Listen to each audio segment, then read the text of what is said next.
All right, welcome everyone. Thank you so much for choosing to join us for today's town hall. We're just getting a few minutes to make sure everyone is able to make it in.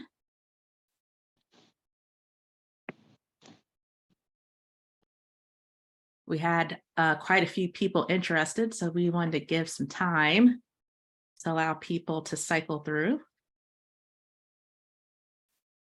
As you're doing that, make sure to take a look at the chat. We'll keep posting it, so please, using chat, introduce yourself, let us know your name, your organization, your current location in the world, and share with us either your email or your LinkedIn.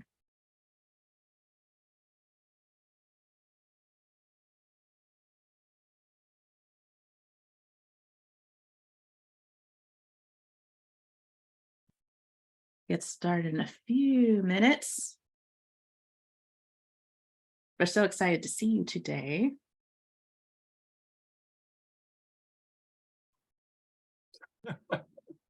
Oops.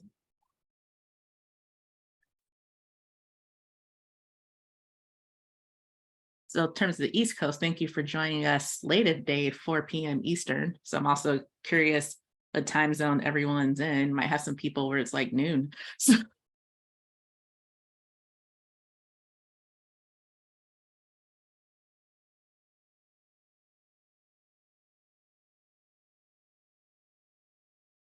all right.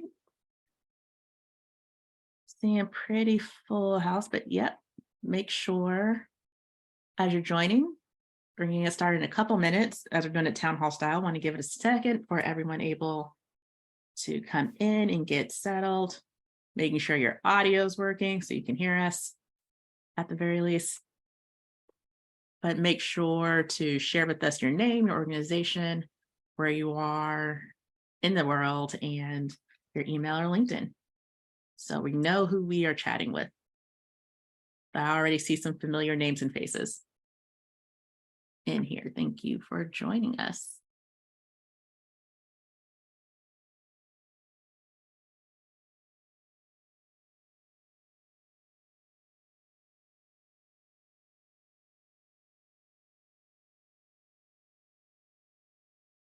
So, oh, we have Gabby, so we're officially coast to coast now. Though we do cover a wide terrain with all of our panelists here today. Oh, got Seattle, lovely. Rockland. Well, we knew we were going to have Wisconsin for sure, and Minneapolis. All right. Des Moines, Iowa. Excellent. Excellent. All right. Well, we are at 4:03, so we are going to go ahead and kick this off.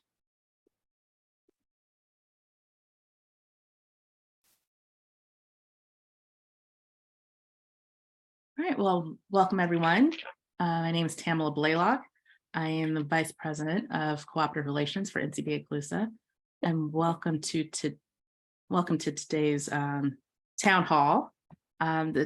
The town hall today is our Co-op to Co-op Volunteer Council. Today is like the launch of this volunteer council, which is super exciting. And also we want to have a cooperative community discussion on volunteerisms and cooperative development programs. So we're super excited with that to not only launch the Co-op to Co-op Volunteer Council and tell you all about that, but also hear about the importance of volunteerism within the cooperative community ecosystem.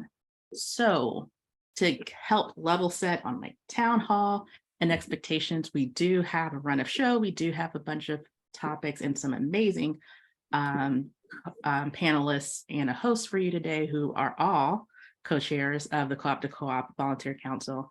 The format is intentionally a bit different. So today what we are doing, and when we have our town halls and the town hall styles, is that our focus is to make sure that we're having an inclusive conversation that includes everyone. In a webinar setting, only a few people are able to show their faces and have direct communication via audio. And in a town hall setting, we are essentially doing co-creation with the content. So we do have content leaders who do have slides, and definitely a lot of information to share with the group, but we also want to hear about your experiences as it relates to volunteerism with there. So throughout the conversation, particularly when the featured speaker is talking, there will be times we're definitely inviting you to show your face if you're comfortable, take your mic off mute, and share content with us directly. So it is like an in-person town hall, where we have the dialogue back and forth. We're just doing this virtually on this platform. So in the interim of that, we also have continuous engagement where, as we currently have in the chat, opportunities to share information about who you are and what you're doing. We're going to have these chat storms, terminology I learned recently, where we'll ask for your feedback on different items. And even as you respond to the chat storms in the Zoom chat, we will invite one or more of you to share more about what you had in the chat storm. So in the interim, you're welcome to, as you're taking it in, you can have your camera off, but we would love it if we had your camera on so we can see who we're talking with. And then also when we are invited, or we ask people to raise their hand if they want to speak. As someone's talking, if you definitely have something to say, you're welcome to use the raise your hand feature during the town hall.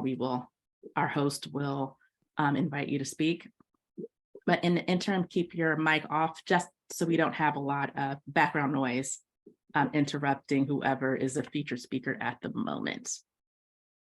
So with that, I also want pretty much enjoy and engage as you can and you're able to. Next, I want to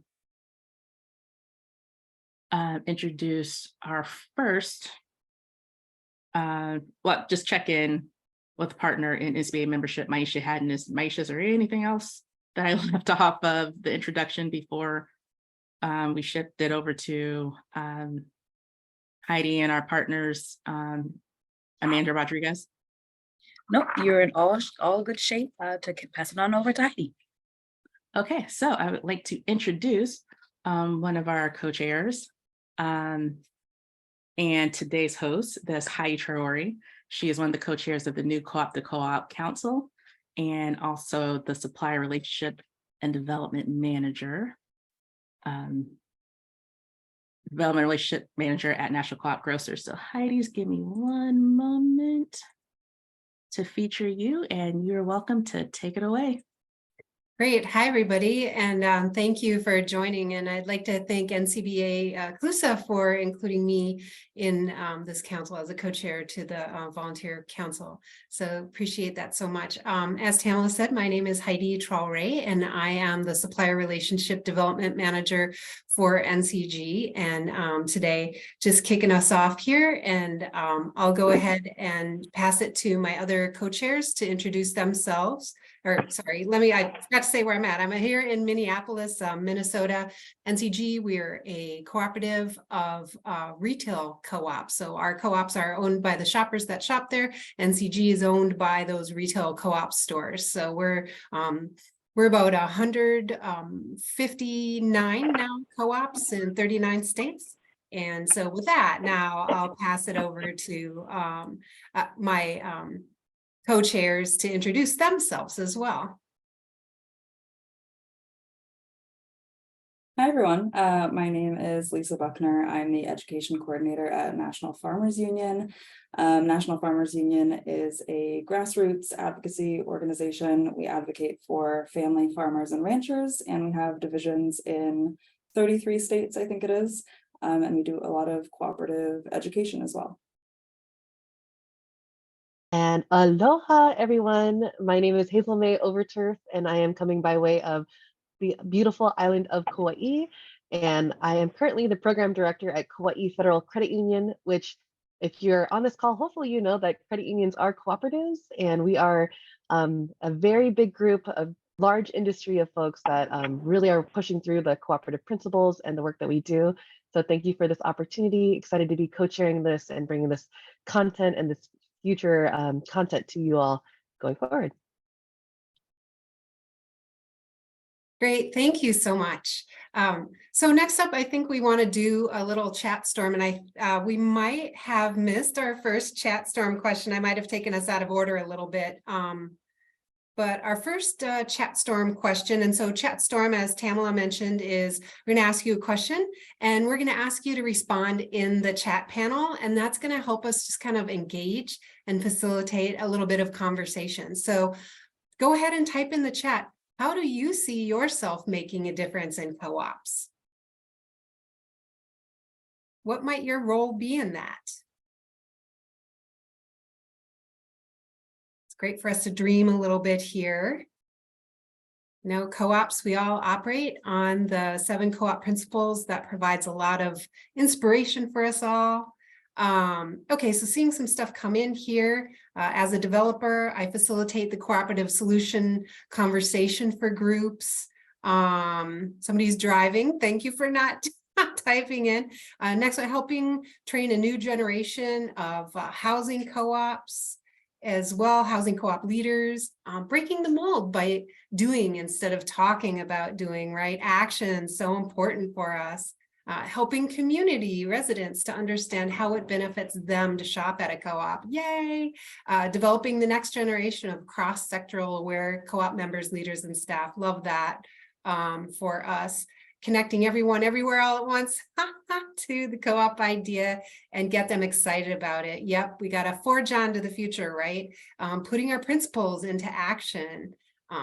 I'd love to help remove policy barriers in my future career. Yes, we need that so much. Raising awareness of the co-op model in education, all really wonderful things. And I can see, you know, we're starting to get some hearts and reactions going on there. So definitely encourage that in the chat storm for us here today. So oh, I love this one too. Educating that we are modern, not your grandpa's co-op. Well, that's funny. What I would say to that is in some ways we are, and in some ways we aren't. All right. So taking co-op into the next generation. Love it. Helping connect community. Yep, for sure. Okay, great. Well, love that. Thank you all so much for engaging that way. Let's move on to the next slide.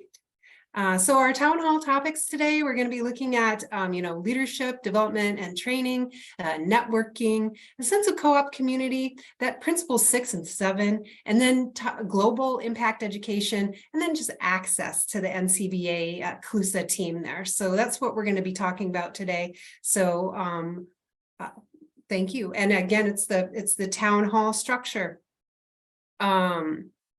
All right, well, like I said, I kind of took us out of order here a little bit. So we did our introduction. So thank you, everybody. But to continue on our engagement here with the chat storm is kind of what interested you in this town hall? What piqued your interest when you saw the description or possibly heard about it on a previous town hall?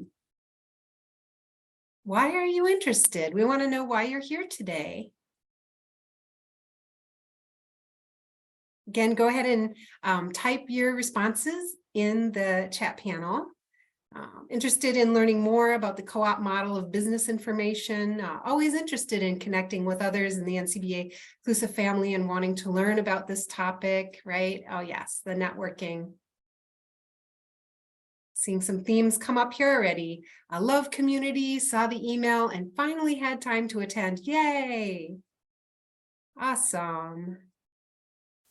How to engage more stakeholders into the cooperative conversation. Yes, definitely want to spread the word. Some pivotal parts of my career were volunteering with co-ops, working on a volunteer support initiative in Italy, and was curious about the topic. Very timely. Volunteerism concept caught my attention. Yep, volunteering is important, right? Gives us a sense of purpose. Our board is working to grow and improve our volunteerism with communities in store. See what's up out there all over, right? Get new ideas and contribute where I can. Learn more about NCBA CLUSA and what they do, and love the topic of volunteering. Yay. And Hazel May is saying she can't wait to hear from you all and your experiences as well. So getting ideas for how to plug in and support co-ops. Great, all good stuff. Okay, well, thank you for that. Great, so let's move on to the next. Okay, so yes, I'll hand this over.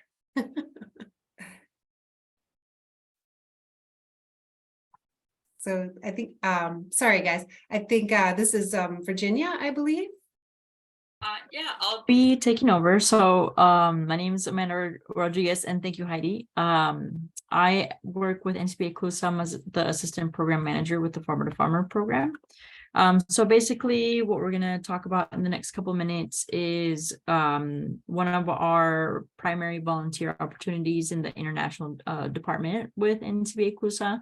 And obviously, if anybody has any questions, feel free to email or write in the chat, and I can answer any questions you might have. So the Farmer to Farmer program is a demand-driven volunteer program where host organizations in the following countries that we work in will request capacity building in different topics, whether it's financial education, soil health, organizational development. And we will find and recruit experts like yourselves to travel to these countries and volunteer on these assignments during a 2 to 3 week period. And so the primary focus of the program, we have 3 primary focus areas, and it's climate smart production, strengthening cooperatives, and promoting diversification. And that obviously means many different things, but within the agricultural realm, we work with coffee, cacao, and spices, producer organizations, small businesses, and then different crops such as horticultural crops, tree crops, etc. Next slide, please.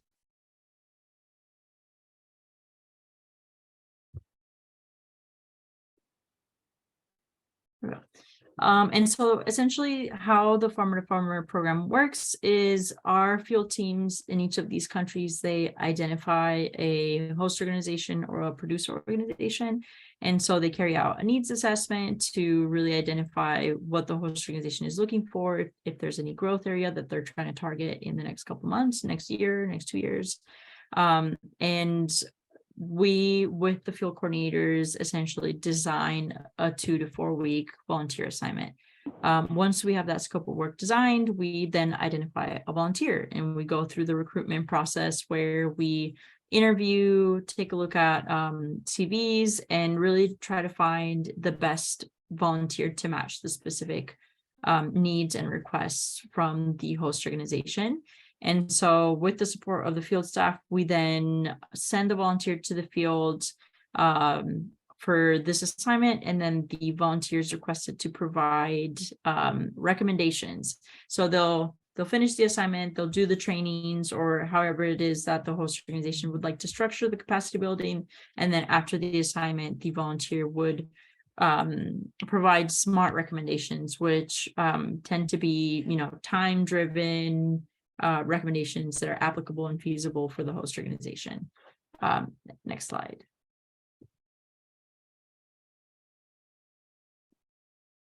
And so typically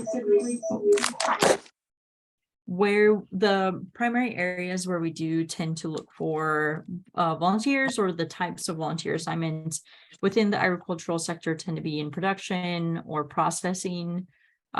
Within environmental or climate change assignments, we've done carbon credit assignments or carbon sequestration assignments. Within business skills, we've done marketing, finance, business planning, strategic planning.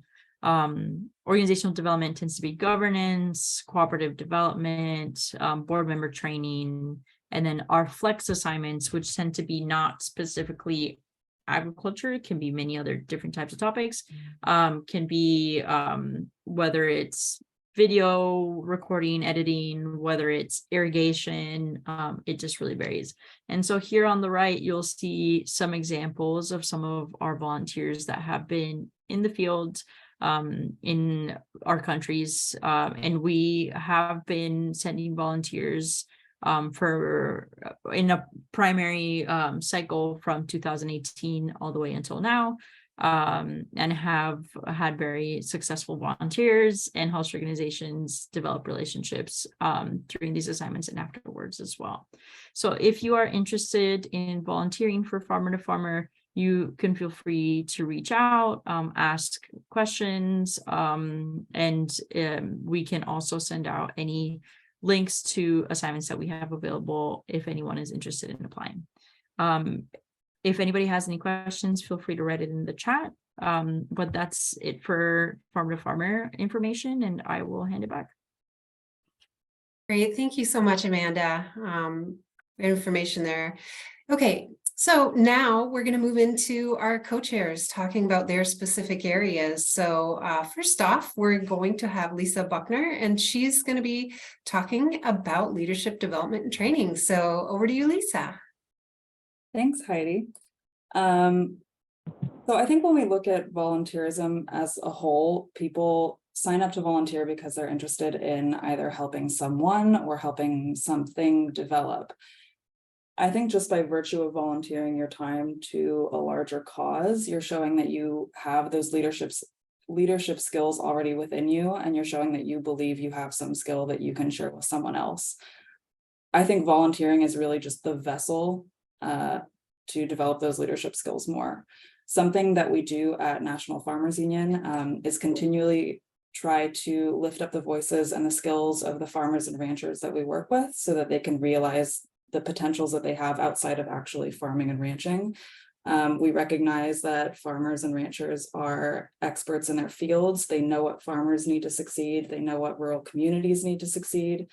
And so at National Farmers Union, we have programs to help our members build those communication and advocacy skills and give them the confidence to speak to the political leaders or work in their communities to realize that potential. And I think that's exactly what volunteer opportunities do, especially opportunities like Farmer to Farmer. Volunteers who sign up for a Farmer to Farmer position might not have ever done something like that. Maybe they've never left the US, or they don't know much about, the agricultural production in the country that they're being assigned to, but maybe they live in a rural community and they founded a co-op to help local producers in their community, and they know all that goes into that. And now they can put those skills to the test and help out new communities. And through that, they gain confidence in themselves, they gain confidence to share what they know. So I believe that that process absolutely develops leaders. Volunteering develops leaders. They just need the push to realize that they already have those leadership skills in them. But then obviously volunteering exposes you to new ideas, new ways of doing things, new skills. Just by being on this council, I've learned new things. I've taken notes on how NCBA runs their meetings. They do a great job. And this whole concept of chat storm that I think Hazel May introduced to us. So now I can bring those little details back to my own job and implement them in the meetings that I host. And I think there's also really tangible skills, obviously, that you gain from volunteer positions. One of the last volunteer positions that I held, I was onboarded and trained in Salesforce. And so now on my resume, I can say that I have experience in Salesforce and CRM software, which are really valuable skills. On that note, I think a lot of us are sort of guilty of not playing up those experiences enough on our resumes, or seeing volunteerism as something that can really develop us professionally, rather than just, a way to fulfill our desire to help our communities, or our desire for altruism. Which I think leads perfectly into our next question that we have for the audience. Do you put your volunteer experience on your resume or on your LinkedIn? Are those things that you all share readily, or do you sort of keep them in the background and you really only focus on the skills that you gain from paid positions or internships? All right, so again, go ahead and type your answers in the chat for our chat storm.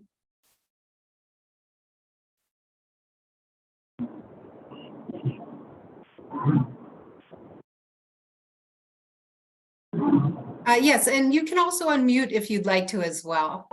If you'd like to unmute and and speak instead of typing in the chat. Let's see. So yes, I'm making a career change now. And what I've learned on this volunteer board is front and center on my materials. Have never thought to do that. I put my volunteer experience on my resume, and folks are, yes, absolutely. And then one person says only paid position experience. Other folks definitely included on LinkedIn is also a great way to raise visibility of those orgs that we serve and love. So yes, it's looking like definitely a lot of people do, and a lot of people see the value there. Sure if anybody wanted to voice their answer. Go ahead and unmute if you want to voice your answer. All right, great. Thanks all. This chat storm stuff is really fun.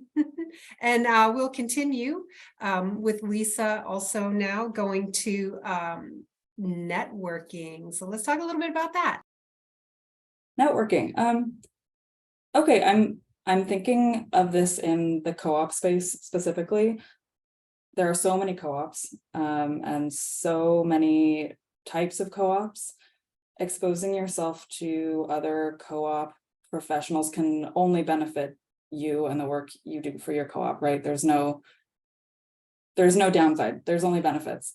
I'm from Seattle originally. I think someone in the chat said they were also from Seattle. So growing up, a co-op to me was where you bought your groceries. Shout out to PCC. But if you grew up in New York City, a co-op might be to you where you lived. Or for the folks that I work with in National Farmers Union, a lot of people who grow up in rural America, a co-op to them is probably where they sell their grain.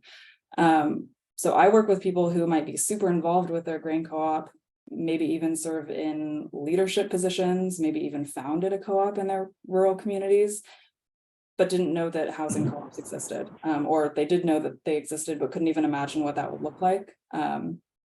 So I think volunteering in the cooperative space specifically and networking with other cooperative leaders can expose you to so many new ideas. And across all co-ops all over the world, the 7 principles are the same, right? So there are definitely overlaps there, and there's a foundation between every co-op, regardless of whether you're involved in a consumer co-op or a worker co-op or a producer co-op, all the foundations are the same.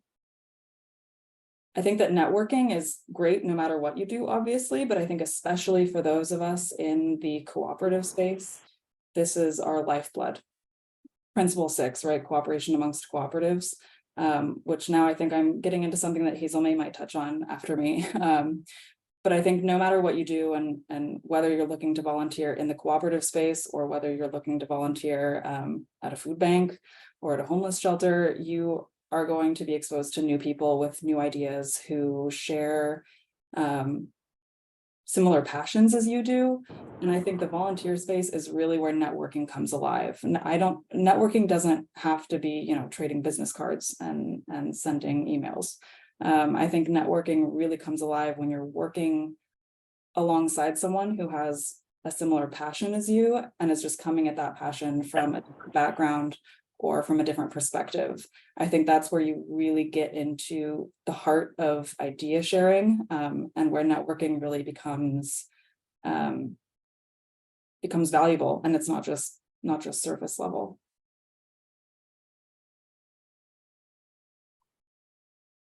Awesome. Thank you, Lisa. So I think we have another question for ChatStorm, another engagement here. Before we did that, I saw Kathy Fox came off mute. I didn't know she had something to share.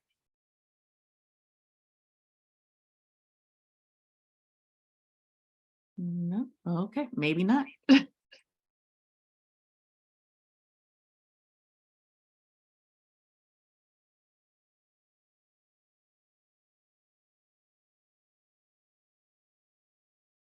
Okay, so are we ready to move into our next ChatStorm question? I think we have one there. Okay, so the next ChatStorm, and enter your responses in the chat or take yourself off mute and engage with your voice. So what are some interesting pairing that you've experienced or seen in your local co-op community? And we're thinking about, co-op networking, right? Where there have been some interesting networking opportunities. Pairing think of P6 collaboration, right? Co-ops supporting co-ops.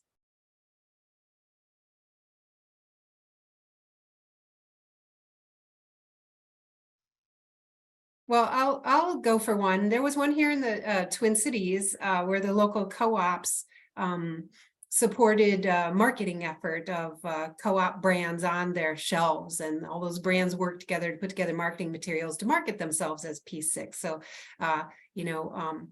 for the shopper, so that the shopper could see that. Next one, a producer co-op supporting grocery co-op with grants. Good.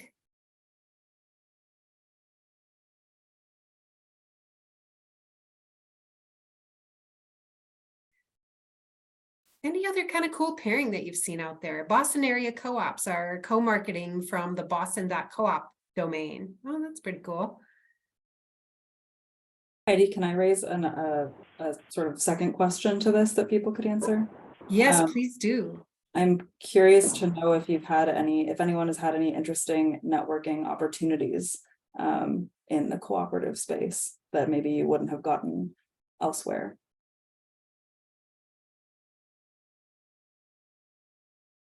So it looks like we have some other engagements happen out there. Yep. Oh, did somebody unmute? Yes, please unmute. Let's hear from you.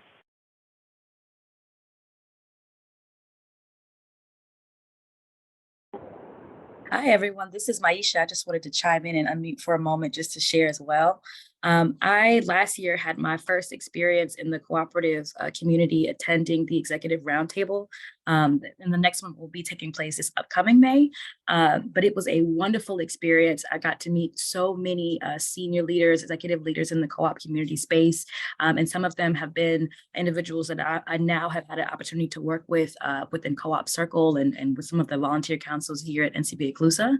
And that was an amazing exposure and eye-opening experience for me because I don't have a lot of background experience being in this space. So it was incredible. It really was. And folks came from far and wide, not just in the local DMV area, but those who were also, and when I say DMV, I mean DC, Maryland, Virginia, but those who also came from out of state as well. So awesome experience. Great, thank you. And it looks like Kathy Stats, I hope I'm pronouncing that correctly, has raised her hand. Kathy, go ahead and unmute. Thank you. This is Kathy Stotz, joining you from Poland this fine evening. But I wanted to add a great experience that I had in the local community in Wisconsin when I was still living there with the Chamber of Commerce. Because our organization, which happens to be as a farmers union, a cooperative in Wisconsin, we joined the chamber. And during October, I sort of like snagged the chamber's kind of coffee networking event for that month. And instead of doing it just under the auspices of Wisconsin Farmers Union, invited representative staff from all of the local co-ops and credit unions to participate in that event, which was, just kind of a casual morning coffee.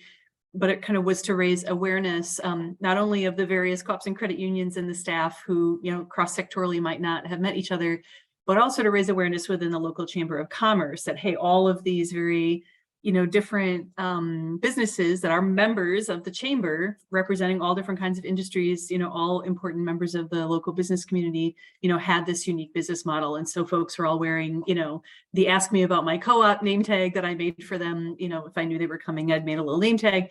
The gift basket that we were required to provide as the hosts of the Chamber of Commerce event was, of course, all full of co-op goodies, co-op products sourced from one of the local food co-ops in the community in a little basket that was made by a fair trade women's co-op from Africa. So there's the whole opportunity was both a networking event amongst the various cooperative representatives in that community, some of whom hadn't met each other before or didn't realize, that they were all, working for co-ops, and a chance for the chamber community to kind of network and see all of these various businesses as part of this unique business model. And it was a really fun event. It was kind of simple to do, but it was a great networking opportunity, both sort of from a P6 and co-op to the broader business community perspective.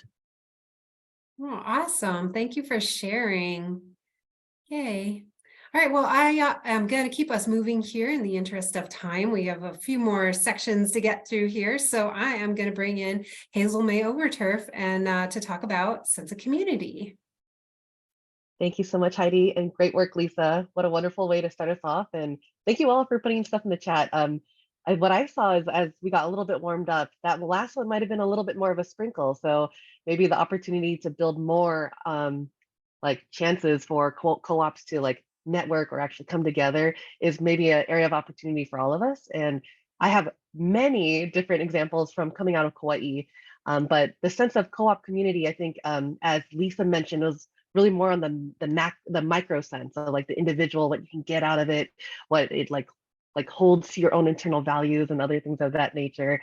I'm going to talk about it in kind of a macro way of that sense of co-op community. And coming from Kauai, and just want to put a disclaimer out there, I'm not native Hawaiian, but I was born on Hawaii and have just a love and they call that a aloha, and for our aina, our earth and our planet, and especially that place. And a lot of the things that come from that, my own internal values and personal values that come through is the cultural values that are of, the Hawaiian people, and also my background being, Filipina, first generation American. And so from a macro perspective, that sense of community, as I mentioned, it's things that are not only internally internal, personal to you for your values, but also these things that are collective in the communities that we serve and that we are around. And I wanted to bring it back a little bit just to give a little storytelling here. I'm sure many of you, if you've been to Hawaii, are familiar with the term hukilau. There's a song that talks about it, and the true meaning of that word goes back hundreds, maybe thousands of years of the native Hawaiian people coming together and using these giant, maybe about 12 people to a fishing net to gather in fish to be able to feed their communities. And that was an act of that culture to make sure that everyone was taken care of, well fed. And I think that's what we see in the sense of community and co-op. I mentioned I have many examples of where we see that happening on the island of Kauai. Also in my industry of credit unions, we are a financial cooperative. And so even the way that we're structured and the way that we are aligned as organizations is one that is keeping forward that cooperative sense. And I wanted to bring that forward first and foremost because I saw a few of my friends on the call who are part of that credit union structure where we describe it as an onion, where we start off with our members first and foremost, which is our communities. It goes into the actual individual credit unions that serve those different groups, and it grows from a geographical state area to also the national level. And then finally, this international onion layers of just cooperation of amongst this particular industry that's doing really great work in our communities. And shout out to CUNA. I think I saw one of my friends there. I hadn't mentioned this because we are tying in the individual to the macro. And CUNA is our Credit Union National Association. And what their job is at that national level is to bring all credit unions together. And the person that I saw on the call, she is part of the work around their young professional ERG. Again, completely voluntary work that develops individuals, not only from the credit union movement, but from across the US, coming together to like focus on professional development and getting those folks anchored to this movement. And that's why we describe it as a movement. It's not just an industry, it's a movement for us because there's so much work that can continue to be done. I mentioned the hukilau, another example that we have on Kauai, and I'm really proud to say I'm currently a program director there, and we had a wonderful opportunity to partner. This one's not a co-op, but our local government, kind of a co-op in a sense though. But we were able to run a Corona rental and utilities assistance program. And this happened during the pandemic to help keep local Kauai people in their homes during this really tough economic time for the islands. So as a credit union, we offered this service to do the administration of that program along with our county. But guess who we had to partner with? Our local co-op, our utilities co-op on Kauai, which was a wonderful pairing that allowed us again to keep people housing stable in their homes during this really tough time. So you see a lot of this blend of volunteerism, but also our work in credit unions blends into this concept of cooperation. So I think I'll stop there because I get to talk about my other favorite topic, which is our principles. Do we have a chat storm for us, Heidi? Yes, we do. So entering into our next chat storm. Da, da, da. Where have you seen Principle 6 or 7 come alive in your work? And again, feel free to type in the chat, raise your hand, take yourself off mute. Let's engage. Let's talk.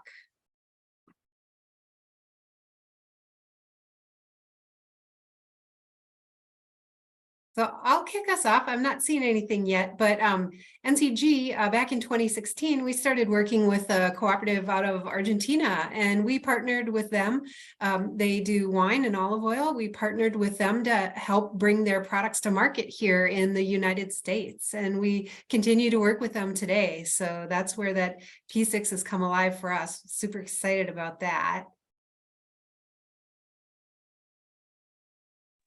Kaylee Thorney, an earlier part of the chat, talked about their local co-op brewery supports a local musicians co-op by giving them 1 night a week to perform in the tap room. So that is P6 right there. Oh, there's Cindy. Love that. Hello. Well, even this conversation right here is P6. Because we're coming together as members of the cooperative community to talk about how we can communicate as members of the cooperative community. I think Ron put up in the chat, cooperation works. There's a lot of, for developers especially, we've got some really great ways we can work together to help the cooperatives we support. Yeah, we're cooperating right now. Yay. Okay. Well, I am going to keep us moving, just because, time is a construct, but it's constraining us right now. So let's see. Yeah, Hazel May, if you want to come in and talk about co-op principles number 6 and 7, that would be awesome. Yes, thank you so much, Heidi. So I'm sure you all are familiar with Principle 6 and 7, but I'll just state them for anyone who may be new or interested in kind of digging into those. Principle 6 is cooperation among cooperatives, and number 7 is concern for community, which, as we're hearing from all the examples in the chat, hearing from the examples in this room and from the panel and our co-chairs, we are living that and breathing that. And what I wanted to talk about with this one in particular, just again, so you're to open up some opportunities that might be good for cross collaboration here and cooperation. In the credit union movement, we have a wonderful program called the Credit Union Development Educator Certificate. And it is a 7-week-long immersive program where not only do we learn about our credit union history and some of the things that have transpired over time, we kind of get a sense of our purpose, why we exist, and why we do the work that we do in the way that we do it. And a lot of it is centered around these wonderful cooperative principles. And I just want to put this out there as a plug. Credit unions are also working to add an 8th cooperative principle. It's a little bit still in the works, but it's around diversity, equity, inclusion, which is a very important topic as we think through how inclusivity can increase the diversity. A lot of the things that Lisa mentioned around learning and getting a sense from other people and their experiences and learning from each other. But anywho, this certificate program now has over 1,000 credit union professionals in the US and across the world, actually, with different programs that happen in different geographical areas. I'm actually going to go toward an international DE Development Educator Certificate, I believe in July, and doing my course in Canada. But in this course, we learn about the principles, we learn about development opportunities, which are development issues, which are identified by the United Nations. And it gives us all a sense of, again, purpose, place, and guidelines of the work that we can do and the impact that we can make, not only within our credit unions and our communities, but anything else we'd like to volunteer and work toward. And some of the activities that have come out of these DE projects is kind of the capstone of those particular webinar or particular classes are additional volunteerism into the community. There's a park in New Mexico that is a co-op park, which is a credit union helped sponsor and brought together local breweries, local builders to build this co-op park. I'll share information about that in the chat, but the opportunity for us to come together, be aligned to these principles, and again, it helps drive the work that we do and the way and the why that we do it is just critical in helping us kind of scale and grow the wonderful act of cooperation, which, as we all learn, stems from our own individual values, but also in many cases, the cultural values that exist across the world. So thanks for my time, and I think I'll pass it back to Heidi. Awesome. Thank you, Hazel May. Okie dokes. We have another chat storm for you all. Here comes the chat storm. Question. Okay. Well, are you interested in traveling to support co-ops globally, or are you interested in some virtual coaching or mentorship opportunities? So what are folks' interests out there? Tell us about it. Type it in the chat, come off mute. Let's hear about it a little bit. Absolutely to both. International for sure. I'm interested in mentoring, giving back. Yes. Just a few more seconds here. It's like we've got some interest in it. Yay. Yes to both. I love this. I love this too.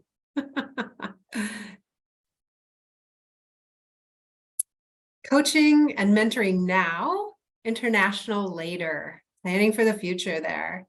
Definitely. I support F to F and our international programs. So this is great to see. So both. Yep. So folks are interested. Okay. Well, next up, I'm going to move us now into the presentation. Next up is me. So I'm going to be talking about global impact education. And the way I'd like to do this is I'm just going to kind of take you on a little bit of a journey on what my experience was like here. Let's see, go to the next slide, please. So in 2017, I got to travel to West Africa, and I was interested in having some impact, and I saw the opportunity to support co-op to co-op. I was like, hey, I'm there. I have skills that can help contribute to this cooperative community. So went to West Africa, trained 4 different groups that were part of a larger co-op there. It was honestly kind of intimidating to get started with it because it's a different culture, right? I am a United States citizen. My primary language is English. I don't know what school systems are like over there. I don't know what the learning environment is like. So I had to get to know all of that, right? And thinking about like, hey, I'm a United States citizen. How am I going to prepare to make this communicable with people? Like what were the conditions like? What were some of the tools that I had available to assist me? I had to communicate to folks who couldn't maybe read or write or might not be numerate, right? How was I going to present this material? I didn't have the use of a computer or a screen. So it was really being creative. And this is where, NCBA helped support me in developing this. My in-country contact helped support me with this, as well as I was able to reach out, right? Like we're talking about networking. I was able to reach out to some farmer to farmer alums, and they helped me think about, okay, here's how you can prepare. Here's how you might think about presenting. Here's some tools. So that was super helpful to me. Next slide, please. So, once we were in country, we met with a leadership group over there. That helped me as well, and really met with the leadership group to get a little crisper on, hey, what are the needs of this community, right? Because I knew I had expertise, but meeting with that in-country group was like, okay, well, help me learn. Here's how my expertise is going to line up with their needs. The other cool thing is that the in-country contact really, I relied on them to be my interpreter and my cultural guide, right? So that removed that language barrier to help me deliver the material that I needed to deliver it, and help me understand kind of how the folks on the ground could absorb and easily learn the material. Once I was in country, we did some market research as well to help inform that of me. And part of, the training was for market sellers, and it helped them learn how to analyze the market, gave them a good base and customer engagement and experience, and help trainees understand how to manage their business costs. So it's all those business components coming in. The other cool thing was that these folks were such natural business people that they already had the skills, and I just could build on top of their skills by understanding what their needs were. So that's where, like, okay, I have the tools to do this. Next slide, please. Other cool thing about engaging with these folks is, you know, they knew, or they knew kind of where we were going. So as we would talk through these topics, they would ask questions that I had planned that were coming up on the, you know, in the next section, but they didn't know I had planned it. So it was like, oh, wow, just the way, you know, it all came together for us. And then next slide, please. So the trainings, right? We traveled to different villages, so I got to really experience the culture in the place, so that, you know, steeping myself in the culture. You know, we wrapped up the training, asked for feedback from the groups, and it turned out to be really positive, right? Each group had stated that they had learned from the training and were really happy that I'd been there. You know, the other thing when you're traveling internationally, I don't have the language, so I did the best that I could to communicate non-verbally, really remain open and friendly. You get to learn about the daily life when you're there. I mean, it was only like 10 or 11 days, but still you get a really good idea of the daily life and what people are dealing with in the different culture. And a lot of the folks, they already have a strong desire to be successful. So it's, again, matching up those skills and what can you bring them that they can learn and be inspired from you. Next slide, please. So we had, oops, sorry.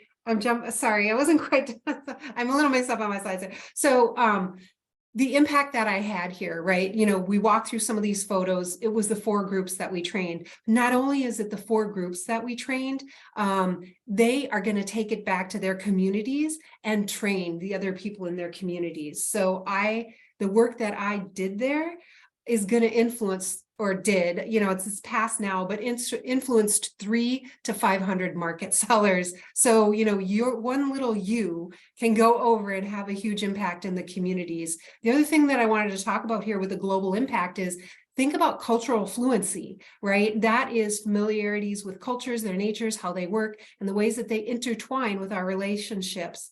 By using intercultural skills, we can communicate effectively with people from different cultural backgrounds, right? These same skills, they're really beneficial in creating a successful team.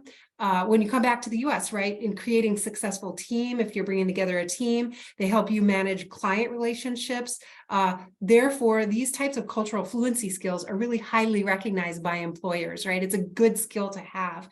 And so that understanding the cultural uniqueness just helps us in our everyday work and how we engage with people. So pretty amazing to think that what I had to offer has the ability to help others really strengthen and maintain a sustainable livelihood.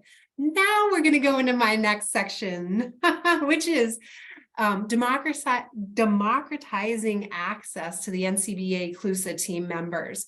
So you know, in volunteering, you know, you have to raise your hand, and you're raising your hand to the NCBA staff. And if we think about NCBA CLUSA, what they do is they bring all of us cooperatives together under, you know, to engage here, not only in the United States, but we see internationally as well. So we think about the avenues that we have to engage with NCBA CLUSA, right? They helped me put together my plan. After I raised my hand, they helped me put together my plan, so I had access to them. I've engaged with them in co-op circle, right? Because I went to a co-op circle, and I think it was Tamala that asked, hey, what else should we be talking about? You know, and I raised my hand again and said, hey, I think we should be talking about maybe supplier diversity. We could be talking about that. And then Tamla tapped into me for like, well, okay, could you come and present to us during, it was virtual, right? The Impact Content Conference virtually. So I was able to engage with the staff that way. Again, they helped prepare me to present that presentation. It's the co-op happy hours, or wait, I'm getting mixed up. It was co-op happy hour that I went to, and Tamla asked that, but then it's co-op circle as well, engaging online, right? So NCBA CLUSA staff, they're really there with us and active. And they, as Tamla mentioned, when we came into this town hall about how this style of presentation allows us to engage with one another, which we are doing as cooperatives, right? If you work in a cooperative, you know it's always about engaging the end user of your product. And so that's what NCBA CLUSA is doing for us. And by all of these different engagement opportunities and volunteerism, we get access to those folks, which is really fun because they have that co-op network wide perspective. So you have access to the NCBA folks. And so that wraps my portion of the presentation here for us. And I think where we go next is wrap up, right? Oh, questions. Here we're going to chat. We have some stories and questions. So again, take yourself off mute if you'd like to be part of the conversation, share some stories with us. Yeah, so Q&A, engagement. Let's hear from you all. Ask anybody, ask any of us anything.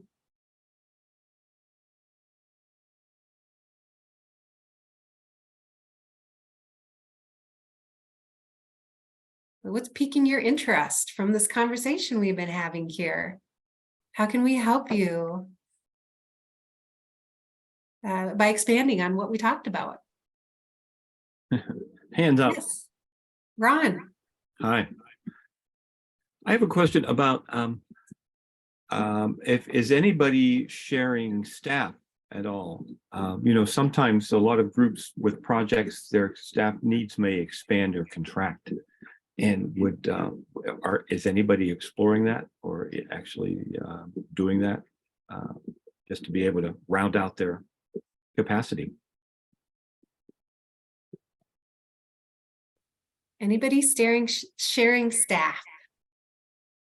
I don't know if this is exactly what you're asking, Ron, but with our SDGG grant, we purchased time from Northwest Cooperative Development Center to help with our models. Mm-hmm. So that's more contractual, but yeah. But at the same time, you're finding somebody who can teach me, augment your efforts just in time. Yeah. And we've talked about that of sharing, you know, working together on projects and collaborating. It's more at a high level rather than using another center staff person. But I know some of the producer co-ops share staff, or even marketing co-ops will. Yeah. Yeah, I just ran into, this is in the nonprofit world, which is not cooperative exactly, but it just seems transferable, where someone I know is the shared diversity trainer and consultant for 5 other nonprofits in the performing arts scene in Pittsburgh, Pennsylvania. Interesting. So it looks like Aubrey Ward, you're unmuted. Did you want to share with us?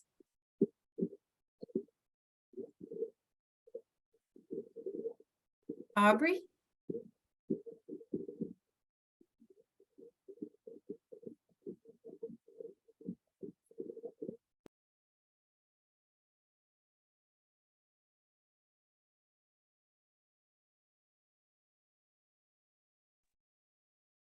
Maybe having a bit of audio issues. Okay. Let's just give it a few more seconds here. We're going to wrap up pretty quickly. So any last questions or thoughts? And again, thank you so much for joining us. Well, I'll just add, as someone who got to know about NCBA CLUSA, pretty early on in my career and really benefited a lot from it. then I'm surprised sometimes how many folks at sort of the rank and file level of co-ops at the local level, especially, and kind of surprisingly, folks in sort of communications or member services aren't really all that familiar, not just with NCBA CLUSA, but even with their statewide co-op trade associations in some cases. Less so, I think, amongst credit unions and electrics. Their systems are pretty robust, top to bottom, but I feel like in other spaces, there's a lot of potential for outreach by existing members, or affiliated folks within NCBA CLUSA to, look for opportunities to be sort of ambassadors, to find ways to sort of sneak it into everyday conversations like, oh, I just read something on the Co-op Network website, or, oh, there was a, e-weekly from NCBA CLUSA, our National Co-op Trade Association. And sometimes folks are like, wait, what's that? Like, oh, I didn't know we had one of those. And so I think, because so many of the members and engaged participants in NCBA CLUSA activities are folks sort of at those apex level organizations, sort of those federated systems and structures, that I think there's real opportunity, when we start opening up the spaces like this and looking for ways to connect and think about, bringing the networking back to our local communities, to also think about sharing where we got that idea from, or raising awareness that there are these great organizations working at sort of state or regional or national or international levels. Because occasionally if folks, haven't been raised in the co-op system, like I was from Little On and Farmers Union, they're just not even familiar with what's going on, in other sectors, in these other levels of the orgs. And so I think there's a lot of potential there. And I just think that that's a really rich opportunity for us to share. Great, thank you. Well, I'm going to wrap it there. So thank you all so much. Thank you to my co-chairs, Lisa and Hazel May, and thank you to NCBA CLUSA, Tamala, Virginia, Amanda, Maisha. Thank you so much. And I'm just going to turn it back over to Tamala to close this out.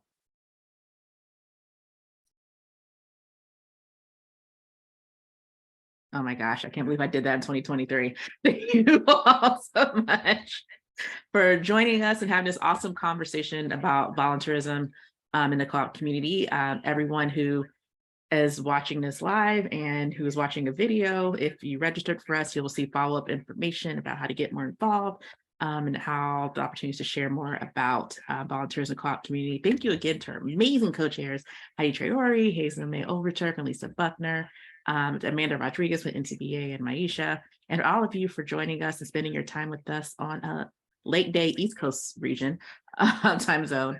Take care, enjoy the co-op community, and stay tuned for the next co-op principles pop quiz. We thank you, and we'll leave the chat open if you want to connect for a bit before we close it out. So have a great day.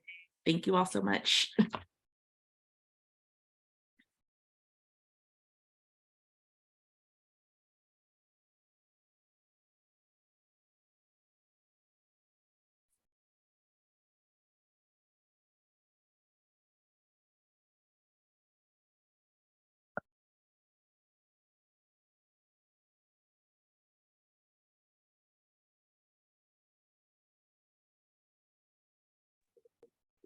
Thanks, Tamala. Good night. Hazel May, Virginia, Heidi, everybody. Nice to meet you, Thanks for Ron. being here. Take care. Thanks for joining us, Ron. See you next time. All right.